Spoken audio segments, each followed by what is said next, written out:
سب سے بڑی تیاری کیا ہے کہ اپنے دلوں کو صاف کر لو، کہ جس دل میں نفرت ہو، بغض ہو، کسی کے لیے غصہ ہو، کسی کے لیے کیا کیا جذبے ہوں، دل صاف کرنا۔ ہمارے گھروں میں روزانہ جھاڑو ہوتا ہے، یہاں مدرسے میں روزانہ صفائی ہوتی کہ نہیں ہوتی؟ کیونکہ دنیا کی اصل گندگی ہے تو جھاڑو ہاتھ سے نہیں چھوٹ سکتا۔ حرم شریف میں دیکھا کیسے چاروں طرف خدام پھر رہے ہوتے ہیں برش لے کر، کہ تمہارے مولوی شاہد صاحب بھی ایک دفعہ وہاں خدام حجاج میں گئے تھے، میں نے ان کے ہاتھ میں برش دیکھا، وہی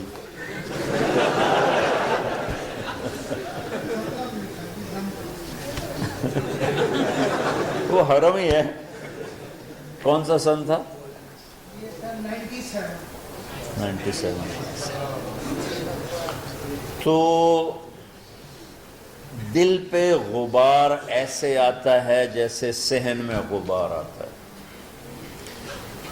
دل پہ گندگی ایسے آتی ہے جیسے صحن میں آتی ہے۔ تو ہم نے نظام بنایا ہوا ہے، لوگ وہ کر رہے ہیں، وہ روزانہ جھاڑو دیتے ہیں۔ تمہارا دل ایک آنگن ہے، ایک صحن ہے، اس میں بغض، نفرت، حسد، پتہ نہیں کیا کیا گندگیاں آئیں گی اور آتی رہیں گی۔ بچوں ایک کام کرو، جھاڑو پکڑ لو، صاف کرو۔ یا اللہ معاملہ تجھ سے کرنا ہے، لوگوں سے نہیں۔ کسی نے برا کہا، کسی نے غیبت کی، کسی نے گالی دی، کسی نے دھکا دیا، کسی نے حق مارا، کسی نے کچھ کیا، یا اللہ تیرے سبب میں نے اپنے دل کو سب سے صاف کیا، میں نے اپنے دل کو سب سے صاف کیا۔ یہ اتنی بڑی عبادت ہے کہ بڑے بڑے نفلوں والے، تہجد والے، حج عمرے روزے والے تمہیں نہیں پکڑ سکیں گے، کیونکہ اس کا کرنے والا دنیا میں کوئی نہیں۔ نفل پڑھنے والے تو بے شمار ہیں، عمرے کرنے والے بے شمار ہیں، علماء بے شمار ہیں، حاجی بے شمار ہیں، سخاوت کرنے والے بے شمار ہیں، لیکن اس ٹکڑے کو صاف کرنے والا لاکھوں میں ایک بھی نہیں۔ مشکل کام، آپ یہ سیکھ لیں، صاف کرو، صاف کرو، صاف کرو۔ یہ رمضان کی سب سے بڑی تیاری اور علم کو حاصل کرنے کی سب سے بڑی چابی ہے کہ اپنے دل کو کھلا کر لو۔ کوئی چیز خالی ہوگی تو کچھ آئے گا۔ جس دل میں بغض بھرا ہو، نفرت بھری ہو، حسد بھرا ہو، کینہ بھرا ہو، اس میں خاک آئے، اس میں تو علم کی ایک کرن بھی نہیں آئے۔ اس زبان سے چاہے جتنے مرضی موتی بکھیرے، دل اس کا اندھا ہوگا۔ لا تعمل ابصار ولكن تعمل قلوب التي في الصدور۔ یہ آنکھوں سے اندھے نہیں، دل سے اندھے ہیں۔ تو بچوں اپنے دل کو صاف کرنا سیکھو۔ وہ کتنی مشہور حدیث ہے، آپ نے کہا اس دروازے سے ایک جنتی آ رہا ہے، تو ایک انصاری صحابی داخل ہوئے، جوتا ہاتھ میں، داڑھی میں وضو کا پانی۔ اگلے دن اس دروازے سے ایک جنتی آ رہا ہے، تو ایک صحابی آئے، ہاتھ میں جوتا، داڑھی میں وضو کا پانی، وہی صحابی۔ اگلے دن اس دروازے سے ایک جنتی آ رہا ہے، تو وہی صحابی 3 دن جنت کی بشارت لیے ہیں۔ اس صحابہ کی جماعت میں ایک شخص ہیں جن کا نام ہے عبداللہ بن عمرو بن عاص۔ ان سے بڑا عبادت گزار صحابہ میں کوئی نہیں تھا، نہ سابقین میں نہ متاخرین میں، نہ پہلوں میں نہ بعد والوں میں۔ ان کی عبادت کیا تھی؟ ساری رات جاگنا، سارے دن کا روزہ، اور ایک ختم قرآن صبح سے شام۔ اتنی اللہ نے طاقت دی تھی۔ پھر وہی غلوب والی بات آ گئی، ایکسٹریم ہونے والی بات آ گئی۔ ان کی شادی والی رات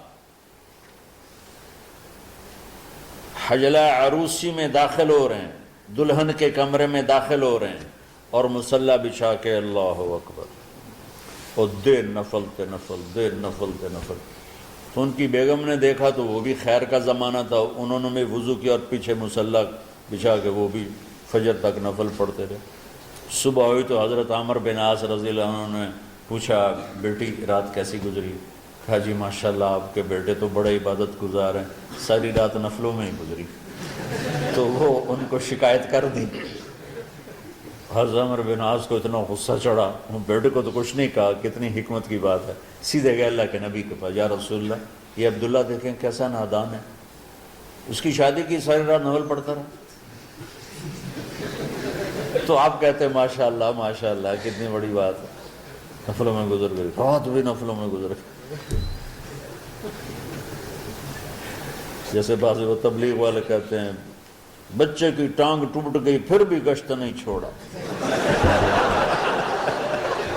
کیسے احمقانہ باتیں کرتے ہیں۔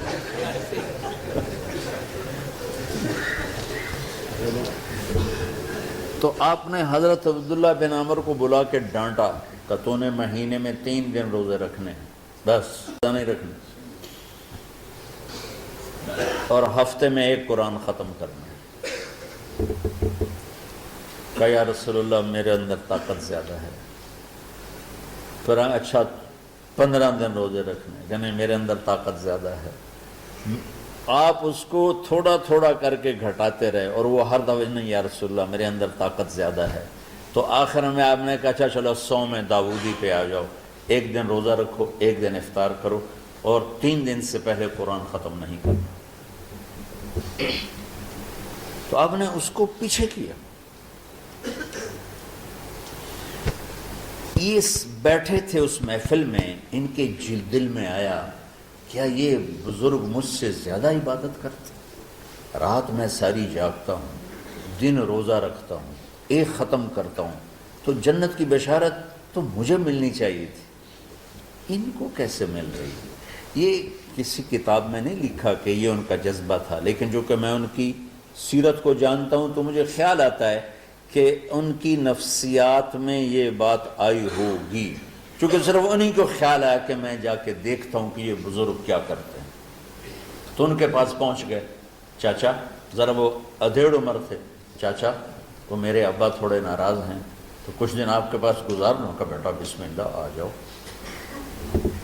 اب رات ہوتے ہی عشاء کی نماز پڑھ کے انہوں نے جلدی سے چادر اوپر لی اور یوں سراغ کر کے ان چاچے کو دیکھنے لگے ایسے کہ اب یہ کیا ساری رات سجدہ کرے گا، اور ساری رات روتے روتے روتے روتے مصلی گیلا ہو جائے گا، یا ساری رات رکوع کرے گا، ساری رات قیام کرے گا، ساری رات قرآن پڑھے گا، اس تصور سے یوں دیکھ رہے۔ اور وہ بزرگ صحابی تشریف لائے، سرانے پہ سر رکھا، اللہم بسمک اموت و احیا، ہو گئے۔ اب یہ دیکھ رہے ہیں ابھی اٹھیں گے، ابھی اٹھیں گے، ابھی اٹھیں گے، فجر کی اذان پہ اٹھے۔ اب یہ تو حیران پریشان ہو گئے کہ یہ کیا ہو؟ اس زمانے میں تو منافق تہجد نہیں چھوڑتے تھے ڈر کے مارے کہ پتہ نہ چل جائے ہمارے کفر کا، تو یہ چاچا جنت بھی لے گیا تو ستا بھی پیا کہ چلو کل دیکھوں گا۔ اگلی رات پھر چادر سر پہ کر کے اور یوں سوراخ کر کے لیٹے ہوئے اور دیکھ رہے۔ چاچا پھر تشریف لے اور سرانے پہ سر رکھا، اللہم بسمک اموت و احیا، ہو گئے۔ فجر کی اذان پہ اٹھے، یہ اور پریشان ہو گئے کہ میرا نبی کا فرمان تو سچا ہے، اس میں تو شک بھی کفر ہے، لیکن عمل کیا ہے جس پر اس کو جنت کی بشارت ملی؟ 2 رکعت نفل بھی نہیں۔ اور آج کے دور میں تم میں سے ماشاءاللہ اکثر بچے تہجد پڑھتے ہیں کہ 1 رات اور دیکھوں گا، تیسرے اللہم بسمک اموت و احیا، ساری رات۔ تو تیسری رات پھٹ پڑے عبداللہ بن عمر، کہنے لگے چاچا میری ابا سے کوئی لڑائی نہیں تھی، 3 دن میں تیرے بارے میں سنتا رہا، جنتی جنتی جنتی، میں دیکھنے آیا تھا کہ آپ کیا کرتے ہیں، آپ تو کچھ بھی نہیں کرتے ہو، ساری رات سوتے رہتے، اب کیا کرتے ہو؟ میں کہا بیٹا یہی ہے جو تم نے دیکھا ہے۔ اب ان کو سمجھ میں نہیں آ رہا کہ یہ جوڑ کیسے بٹھاؤں، ادھر جنت کی بشارت، ادھر ساری رات خراٹے، اب یہ اس میں جوڑ کیسے بٹھاؤں، کیونکہ نبی کی بات تو غلط ہو نہیں سکتی۔ تو اب وہ نا ایسے نا بڑے بے دل سے ہو کر واپس مڑے، پتہ نہیں کی چکر ہوئے گی کوئی گل۔ جب وہ دروازے تک پہنچے تو کہنے لگے بیٹا ادھر آنا، واپس آ گئے۔ کہا میں تمہیں اصل راز کی بات بتاتا ہوں۔ کہا کیا ہے کیا ہے؟ تو یہاں ہاتھ رکھا، کہا یہ جو دل ہے نا اس میں کسی انسان کی نفرت نہیں۔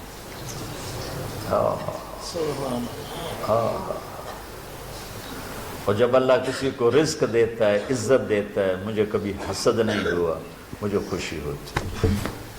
تو عبداللہ بن عمر نے کہنا تھا ہاں یہ بات ہے، نہیں، ان کو ہاذا ہوا، اچھل کے کہنے لگے ہاذا ہوا، ہاں ہاں ہاں ہاں یہی ہے یہی ہے یہی ہے۔ پھر کہنے کہ چاچا پر یہ میرے بس کا نہیں ہے، کون کرے گا یہ؟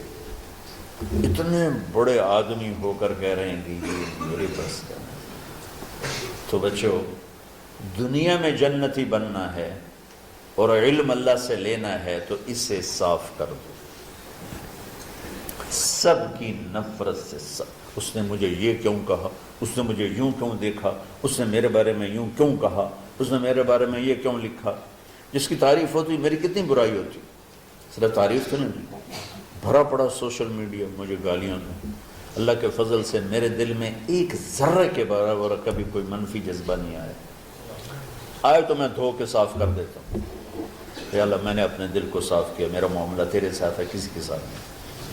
یہ یاد، رمضان کی سب سے بڑی تیاری، علم کے حاصل کرنے کا سب سے بڑا ہتھیار آپ کو بس یہ نہیں کہ تمہیں کتابیں یاد ہو جائیں، تمہیں اشعار یاد ہو جائیں، میں کتابوں کا حافظ تھا جب میں پڑھتا تھا، اور دیوانوں کا حافظ تھا اشعار کا، تم کچھ بھی نہیں یاد رہا، چونکہ وہ پڑھائی والے راستے پر چلا نا، اللہ نے تبلیغ میں چلایا، پھر بیماریاں آ گئیں، شروع